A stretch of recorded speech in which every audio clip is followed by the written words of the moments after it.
Terima kasih Tuhan, kami mengucap syukur pagi hari ini. Kami sudah boleh menyembah, memuliakan Engkau. Dan tiba saatnya Tuhan, kami akan mendengarkan firman-Mu. Urapilah hamba-Mu yang akan menyampaikan isi hati-Mu, supaya kami semua yang menikmati firman Allah boleh mendapatkan rema yang baru, kekuatan yang baru, dasar yang kuat untuk kami menjalani hari-hari kami di dalam pengiringan kami akan Engkau. Terima kasih Tuhan buat pagi ini. Berkatilah hamba-Mu yang sudah melayani dalam praise and worship. Tuhan yang menyertai dan memberkati pelayanan hamba-Mu. Terima kasih Tuhan, kami akan sambut kebenaran firman di dalam nama Tuhan Yesus Kristus. Haleluya. Amin. Puji Tuhan, haleluya. Puji Tuhan. Firman Tuhan pada pagi hari ini akan disampaikan oleh hambanya dari Jambi. Saya tidak tahu Bapak atau Ibu pagi ini, silakan. Haleluya. Puji Tuhan. Oh Ibu ya, silakan. Silakan di-unmute.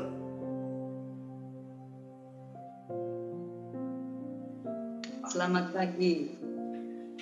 Selamat pagi Bapak Ibu, saudara yang dikasihi oleh Tuhan.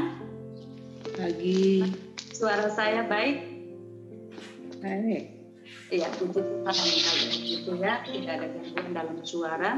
Puji nama Tuhan, pagi hari ini kasih setia Tuhan selalu baru bagi kita. Kita semua sama-sama belajar untuk melayani Tuhan di dalam kehidupan kita, di dalam pengiringan kita kepada Tuhan. Kami mungkin di sini belum ada yang kenal kami melayani di daerah Jambi ya. Dan pelayanan kami kurang lebih dari pelayanan ke Jambi Kota 7 jam.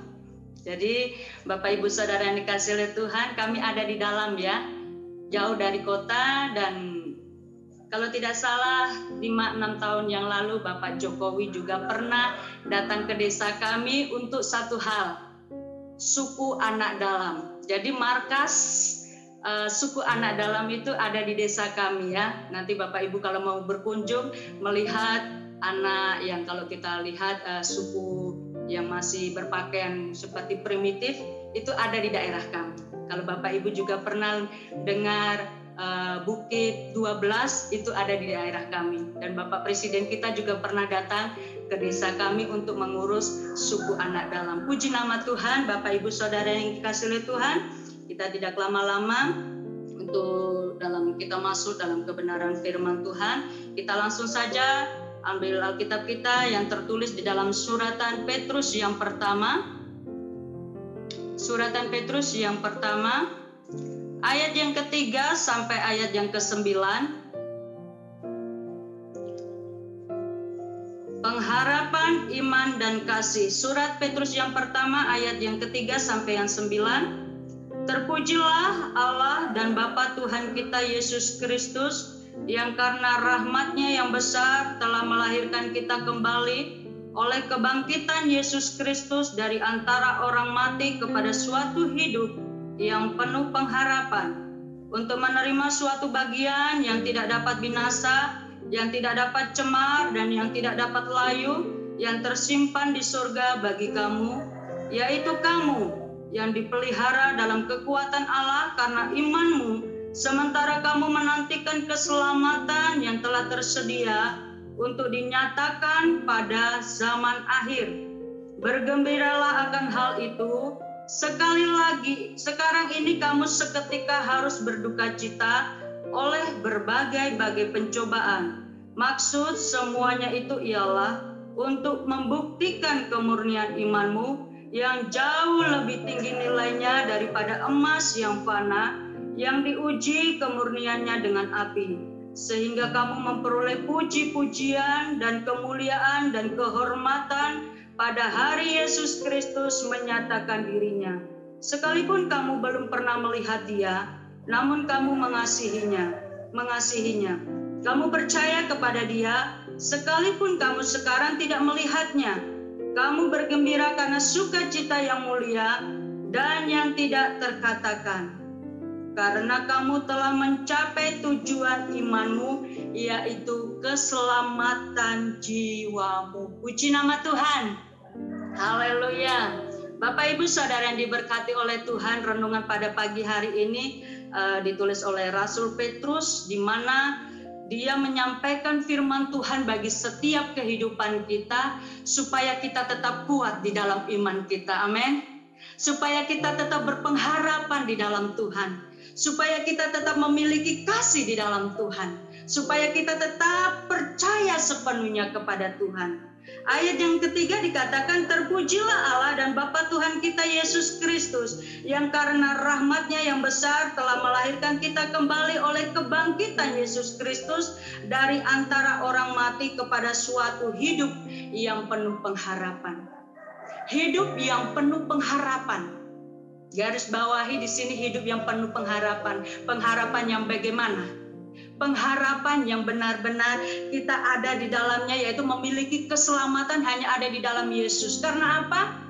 Karena pengharapan di dalam dunia ini sementara. Pengharapan yang semu, pengharapan yang tidak menjanjikan. Tetapi pengharapan yang ada di dalam Yesus adalah pengharapan yang memiliki keselamatan di dalam kehidupan kita.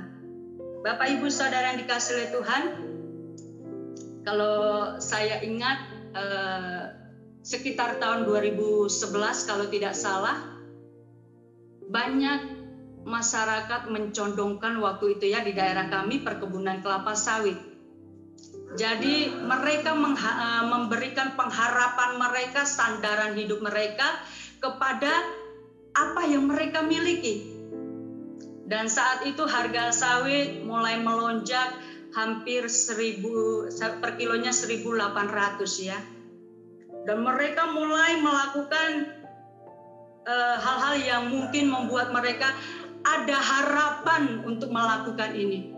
Mereka mulai memasukkan sertifikat ke bank untuk apa? Untuk mengambil mobil. Mereka meminjam sertifikat orang untuk meminjam pinjaman ke bank. Karena mereka memiliki apa? Pengharapan.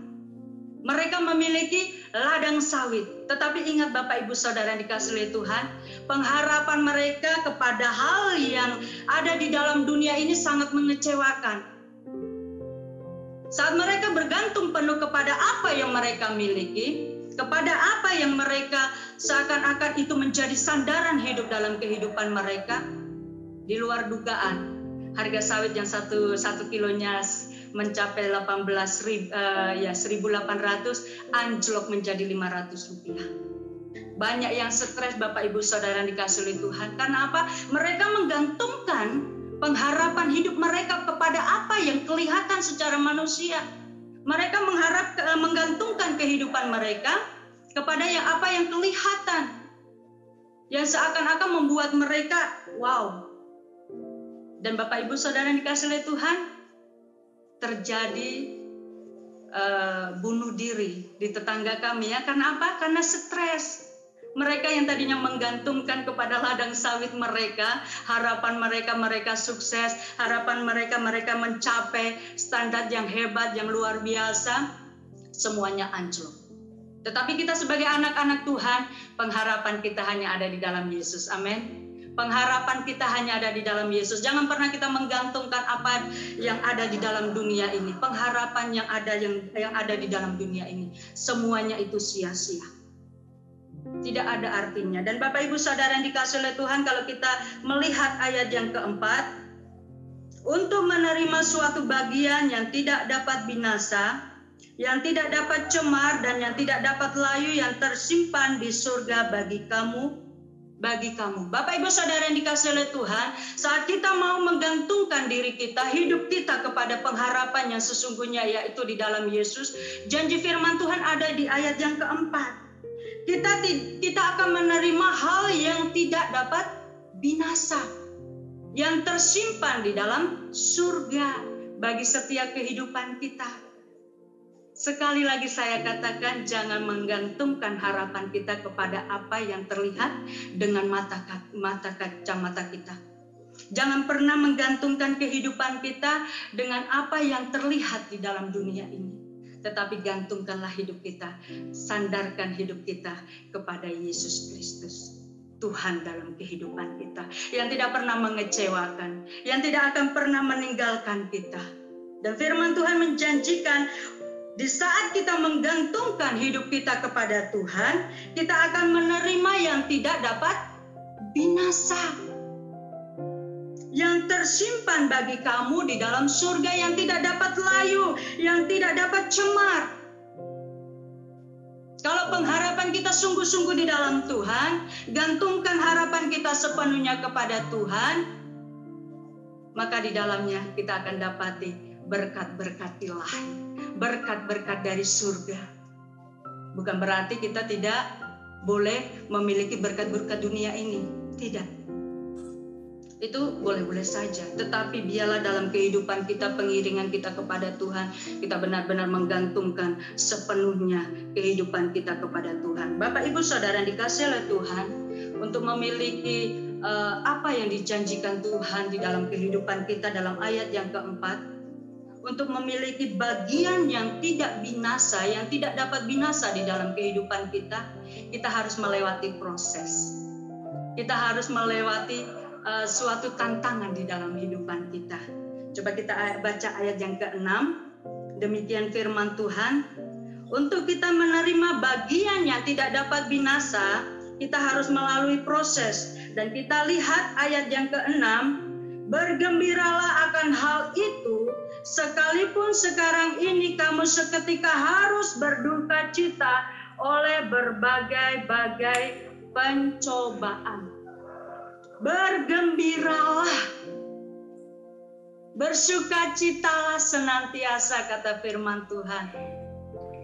Dalam setiap kehidupan kita, saat ini kita mungkin mengalami proses ujian, tantangan di dalam kehidupan kita, Bapak, Ibu, Saudara yang dikasihi Tuhan. Tetapi satu hal yang perlu kita ingat, firman Tuhan dalam 1 Korintus pasal yang ke-10 ayat 13 itu tidak asing lagi bagi kita. Pencobaan-pencobaan yang kamu alami itu adalah pencobaan-pencobaan biasa yang tidak melebihi kekuatan manusia.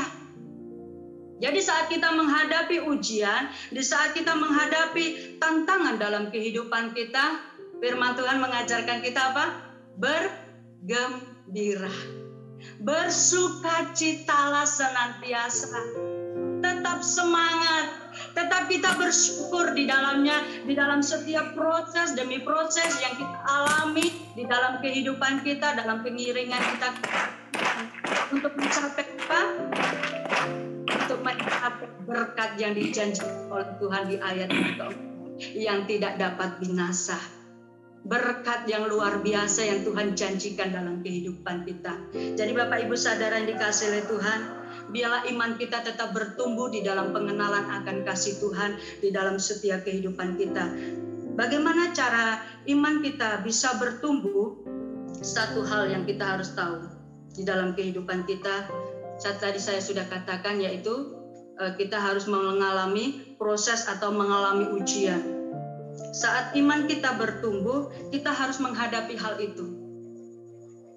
Kita ingat bagaimana kisah Sadrak, Mesak, dan Abednego saat Nebukadnezar mendirikan suatu patung dan harus menyembah di patung tersebut.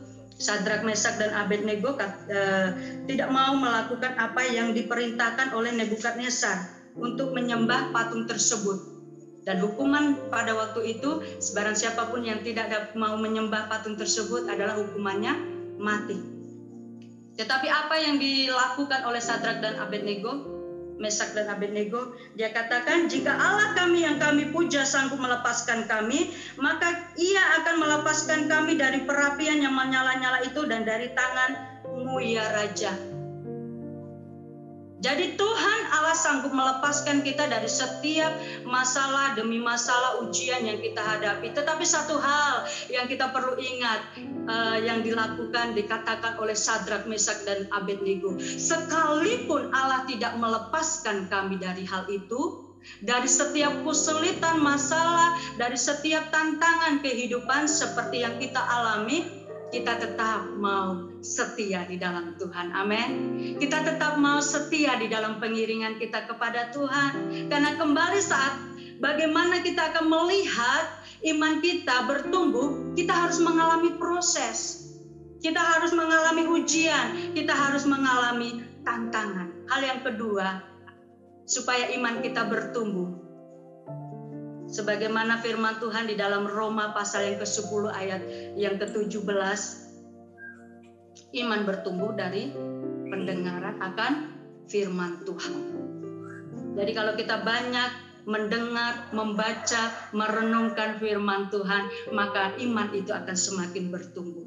Karena taburan firman Tuhan itu tidak akan sia-sia asal kita mau membuka hati kita untuk Tuhan. Sebagaimana pemazmur katakan, Mazmur 1 ayat 2 di sana, yang kesukaannya ialah Taurat firman Tuhan, dan yang merenungkan firman Tuhan itu siang dan malam. Tidak cukup hanya merenungkan, tetapi biarlah dalam kehidupan kita tetap mau melakukan, belajar melakukan firman Tuhan. Bapak, Ibu, Saudara yang dikasihi oleh Tuhan, janji Tuhan di dalam kehidupan kita sungguh luar biasa kalau kita tetap sungguh-sungguh di dalam Tuhan. Dan di saat kita lulus di dalam proses ujian dengan kekuatan yang daripada Tuhan, dan kita tetap berada di dalam ketetapan firman Tuhan, ada pemeliharaan Tuhan yang luar biasa. Kita lihat di sana janji Tuhan di dalam kehidupan kita, ayat yang kelima, yaitu kamu yang dipelihara dalam kekuatan Allah karena imanmu, sementara kamu menantikan keselamatan yang telah tersedia untuk dinyatakan pada zaman akhir. Jadi saat kita menghadapi ujian, tantangan, masalah yang Tuhan izinkan di dalam kehidupan kita untuk kita tetap bertumbuh di dalam iman kita, ayat yang kelima dikatakan, yaitu kamu yang dipelihara dalam kekuatan Allah. Amin. Tuhan yang memelihara kehidupan kita dengan kekuatannya. Tuhan yang memelihara kehidupan kita dengan kekuatan kuasa-Nya. Jadi kita tidak perlu takut, jadi kita tidak perlu bimbang di dalam kehidupan ini. Mungkin masalah datang silih berganti di dalam kehidupan kita. Tetapi satu hal yang perlu kita ketahui, Bapak, Ibu, Saudara yang dikasihi Tuhan, ada tangan Tuhan yang kuat menopang kehidupan kita. Ada tangan Tuhan yang kuat menolong kehidupan kita. Ada tangan Tuhan yang kuat selalu memegang tangan kita di saat kita berserah. Angkat tangan di hadapan Tuhan, maka Tuhan turun tangan menolong setiap kehidupan kita. Jadi Bapak, Ibu, Saudara yang dikasihi Tuhan, biarlah renungan firman Tuhan saat pagi hari ini boleh memberkati kehidupan kita di dalam pengiringan kita kepada Tuhan di akhir zaman. Allah menginginkan kehidupan kita tetap berpengharapan penuh kepada Tuhan. Kita tetap memiliki iman di dalam kita menghadapi setiap proses demi proses. Kita tetap mau kuat di dalam Tuhan. Kita tetap mau memiliki kasih yang datangnya daripada Tuhan di dalam kehidupan kita untuk kita tetap mau setia di hadapan Tuhan. Karena apa? Karena di dalam Yesus ada pengharapan. Di dalam Yesus ada keselamatan. Di dalam Yesus ada kepastian. Jadi jangan pernah kita takut di dalam kita menjalani hari-hari yang harus kita jalani dengan berbagai persoalan, masalah yang harus kita hadapi. Karena kita tidak berjalan sendiri, kita berjalan bersama dengan Tuhan. Puji nama Tuhan, biarlah firman Tuhan yang singkat pada pagi hari ini boleh memberkati kita semua, dan kita berdoa. Terima kasih Tuhan, terima kasih Yesus, terima kasih Allah Roh Kudus. Kami sadar ya Tuhan, di dalam kehidupan kami, di dalam kami menjalani hari-hari yang harus kami jalani di akhir zaman, kami tidak akan mampu dengan kekuatan kami sendiri. Kami tidak akan mampu dengan kekuatan kami sendiri. Tetapi kami akan bisa lalui hari-hari yang harus kami lalui dengan kekuatan Roh Kudus, dengan kekuatan firman Tuhan yang akan terus menguatkan kehidupan kami. Kalau kami berjalan bersama dengan Tuhan, maka kami akan melihat perbuatan-perbuatan Tuhan yang luar biasa, pertolongan Tuhan yang luar biasa. Untuk kami tidak mau meragukan pertolongan-Mu, kami tidak akan meragukan akan penyertaan-Mu, dan kami tidak meragukan akan pemeliharaan Tuhan di dalam setiap kehidupan kami. Roh Kudus, materaikan firman-Mu di dalam setiap kehidupan kami. Beri rema yang indah bagi kehidupan kami. Mungkin hamba-Mu terbatas berkata-kata, tetapi Allah Roh Kudus tidak pernah terbatas dapat menyingkapkan rahasia firman-Mu bagi kami yang ada di penjaga menara saat pagi hari ini. Kami juga berdoa Tuhan buat bangsa kami, bangsa Indonesia. Tuhan tolong bangsa kami. Biarlah bangsa kami tetap ada di dalam hati-Nya Tuhan. Engkau melihat setiap keadaan bangsa kami Tuhan. Keadaan-keadaan dunia bukan semakin membaik, tetapi akan menuju kehancuran. Untuk itu Tuhan tolong, biarlah setiap kami yang ada di dalamnya Tuhan. Kami yang ada di tengah-tengah bangsa kami. Berdoa buat bangsa kami. Mari berkati bangsa kami ya Tuhan. Setiap pemimpin pemerintahan kami yang ada, berkati mereka di dalam memimpin bangsa kami. Taruh roh takut akan Tuhan dalam hidupan mereka, hingga mereka mementingkan kepentingan bersama untuk kesejahteraan bagi bangsa kami, bangsa Indonesia. Maka para hamba-hambamu dalam melayani pekerjaan Tuhan, dimanapun para hamba-hambamu berada Tuhan, tolong setiap kehidupan mereka. Baik yang Kau percayakan mereka melayani di kota-kota besar, di desa, di pelosok, di pedalaman sekalipun, Engkau beserta dengan mereka di dalam nama Yesus Kristus. Terpujilah namamu Tuhan, terpujilah namamu. Saat pagi hari ini, bagi anak-anak Tuhan, hamba-hamba Tuhan yang terpapar COVID-19, Tuhan tolong beri pengharapan terus dalam kehidupan mereka di dalam Engkau. Biarlah mereka tetap berpengharapan kepada Tuhan bahwa di dalam Yesus ada kesembuhan, di dalam Yesus ada mujizat, di dalam Yesus ada pertolongan. Itu berikan dalam kehidupan mereka, hingga mereka tidak tawar hati menghadapi setiap apapun yang mereka sedang alami, dan kesembuhan mujizat-Mu Engkau nyatakan bagi mereka di dalam nama Yesus Kristus. Terpujilah namamu Tuhan, kekal selama-lamanya, dari selamanya sampai selama-lamanya. Kami bersyukur, berterima kasih kepada Tuhan dalam nama Yesus. Haleluya, haleluya. Kami bersyukur, kami datang padamu pagi ini, dan kami tetap berdoa bagi kekasih-kekasih Tuhan yang masih dalam pemulihan. Doa kami di dalam nama Yesus. Amin, amin. Kemurahan Tuhan turun. Dalam nama Yesus, semangat dari Tuhan turun. Amin. Mengingatkan akan firman-Mu untuk mereka terus berpengharapan di dalam Yesus. Pagi ini kembali kami berdoa bagi pelayan misi, baik yang ada di kota, yang ada di desa. Tuhan hadir di dalamnya. Tuhan bantu setiap kepengurusan. Mereka yang ada, mereka yang dipercayakan visi yang besar. Tuhan Yesus berikan kuat. Tuhan berikan damai sejahtera. Bahkan kami berdoa Tuhan tetap jaga di dalam kasih karunia, supaya tetap eksis, tetap berdiri, dan mempertahankan kebenaran Tuhan yang pernah diterima. Bantu supaya tetap hidup di dalam kekudusan Tuhan. Terima kasih, terpuji namamu. Dan pagi ini kami berdoa bagi para penjaga menara. Tuhan tolong kami semua. Biarkanlah kami para penjaga menara tetap ada, tetap terkoneksi dengan pribadi-Mu ya Tuhan. Menghidupkan doa-doa kami dimanapun kami pergi dan berada. Keberadaan kami di sepanjang hari, biar tidak terpukul kehadiran Tuhan. Bantu kami berjalan dengan kehati-hatian, berjalan di dalam ketajaman visi, berjalan di dalam kehendak Tuhan, supaya kami tidak menyinggung. Tolong kami ya Tuhan. Di samping kami harus bergumul untuk diri kami sendiri, untuk keintiman kami dengan Tuhan, kami tetap berdoa supaya kami juga dapat menjalankan tanggung jawab kami dengan baik terhadap orang-orang di terhadap pribadi-pribadi masuk dalam doa kami. Bantu, tolong kami, karena Tuhan atas kami, perlindungan Tuhan atas kami. Saudara-saudara kami yang tidak sempat jaringan internet dengan kami pagi ini, karena satu dan lain hal, tapi doa kami Tuhan juga memberkati mereka. Tuhan menolong mereka di kota-kota di mana mereka berada. Tuhan memberkati. Pujilah nama-Mu Bapa, kekal selama-lamanya. Amin Yesus. Kekasih-kekasih Tuhan, terimalah segala kelimpahan berkat dari Allah Bapa.